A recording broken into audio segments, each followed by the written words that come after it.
Twilight heartthrob Robert Pattinson already has a legion of dedicated fans, and he could add a few with his latest role as a rebellious young man named Tyler in the new movie called Remember Me.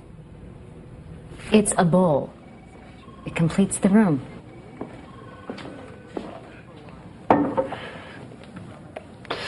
This is a bowl. I'm sorry. Tyler. I guess it was just here to tease me. Hey, Robert. Good morning. Welcome back. Hey. So you get to sit here and talk about something other, for a little while at least, other than the vampire saga. Is that refreshing for you, or do you feel like you're working without a net? No, I do. I've just got used to my pat answers to all the Twilight questions. I found them very, very easy, and now I'm kind of I'm just treading water in every interview. Like, you know, I was walking in here first of all, and just Al outside was like, "So what's Remember Me about?" I'm like, I have no idea. Well, let's talk about it a little bit. You play Tyler, described as lost, rebellious. What else do we need to know about him? I don't know. I mean, he's kind of sensitive. I think he's a fairly sort of typical, you know, it comes in a tradition, a sort of long line of young male characters. But I don't know. I guess it's just the writing is just very subtle and it seems very realistic. I mean, he is, you know, this kind of rebel without a cause type of thing. I'll have that. The movie takes place here in New York City, 2001. I'll let viewers connect the dots here. This guy has just lived through a tragedy. Was it important for you? Was it desirable for you to do a movie that was based on this kind of major moment in recent American history? Yeah, I mean, there seemed to be something, when I first read the script, there just seemed to be something about it that it didn't really feel like a film. It felt like there was a massive... I couldn't understand the reason behind it, why it was written there, but it seemed like there was a reason to do it. It seemed like it wasn't just written just to be a film. I don't know, there was just something special about it. And I thought that every part of it kind of, you know, helped it become what it is. I think it's going to resonate with a lot of people, not only because the story of the young man, but the story of this event in American history. Pierce Brosnan was on the show not long ago talking about some things, and I asked him about you. He's your co-star in Remember Me, and I said, you know, what do you make of the situation that Robert finds himself in right now, this white-hot spotlight? He was very complimentary about you. He said, after spending time with you, he thinks you show enormous grace under pressure.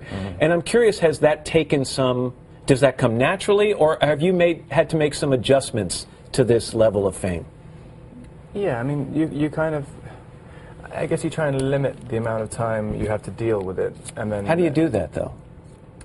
A bit of hiding. But that in itself is a price of fame. Yeah, and it's you know, there are tremendous benefits. I mean, even doing films like this, which, you know, I was talking to Will Fetters, the writer, yesterday, and he was saying, you know, it was impossible to get financing for 2.5 years. And I read this thing, I was like, this has to be made, and then it just all got together really quickly. And as soon as the script was being made and it was being sent to actors, loads of actors wanted to do it afterwards. But you know, and it's just because of the Twilight thing that can be the catalyst. I'm glad you bring that up, because from what I've heard, the Twihards, which are the diehard fans of the Twilight saga, have dedicated the opening weekend of this movie as Remember Me Saturday. And basically, in their dedication to you, they're going to gather together and go out and see this other movie. And you're right, if you're producing a movie or directing a movie or casting a movie, that's gold. I mean, that's money in the bank. Well, hopefully. We'll see what happens. Yeah. So now you got to go back. So you're going to talk about Remember Me, and then in June, the third in the Twilight saga comes out. That's called Eclipse. Have you seen it? You shot that at the same time you shot the second? Well, 2 months in between. Okay. I shot Remember Me in between the second and third. So you've been working steady. But how is Eclipse? I haven't seen it yet. You haven't seen anything? I just saw the trailer yesterday, which is on the front of Remember Me. Which is the title. I can never pronounce Remember Me. You might want to get that down on the next couple of weeks. After Eclipse comes out and you do the publicity for that, are you going to forget the word vampire for a while? Or is there a part of you that might consider jumping back into this pool? I don't know. I mean, I don't have anything particularly against, you know, vampires. I mean, I mean, I don't even mind. People have been asking me about Breaking Dawn, the last one, if it's going to be split into 2 or 1. And I mean, I really honestly don't mind if it's 2. I think, you know, they're great fun to work on and people really like them. So, you know, I think, I could do them for a while longer. I just don't think I'm going to look 17 very much longer. Well, none of us do, believe me. There's an interview in Details magazine with you, and it's getting some attention, controversial over some of the things you say, but also the fact that you pose with a lot of naked women in it.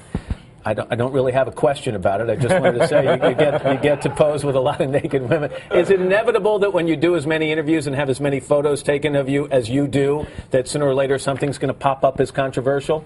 I mean, I guess so. I mean, I would, if I didn't have to do interviews, you know, then I wouldn't do any. I mean, it's like nothing against anyone, but I mean, it made me feel real special there, Robert. Thank you. I mean, it's just like you know, no one's particularly interesting, and it's like, you know, if you just do pat answers to things, then people get sick of you for that, and you try and think of something to say, and people get sick of you for that. I mean, it's just like, you know. But with the thing with the naked women as well, you know, I offered to do a naked photo shoot. No one wanted to see it. We started off with me naked, and then they're just like, actually, just forget it. Remember Me opens nationwide Friday, March 12th. Robert, thanks Thanks so very much. much.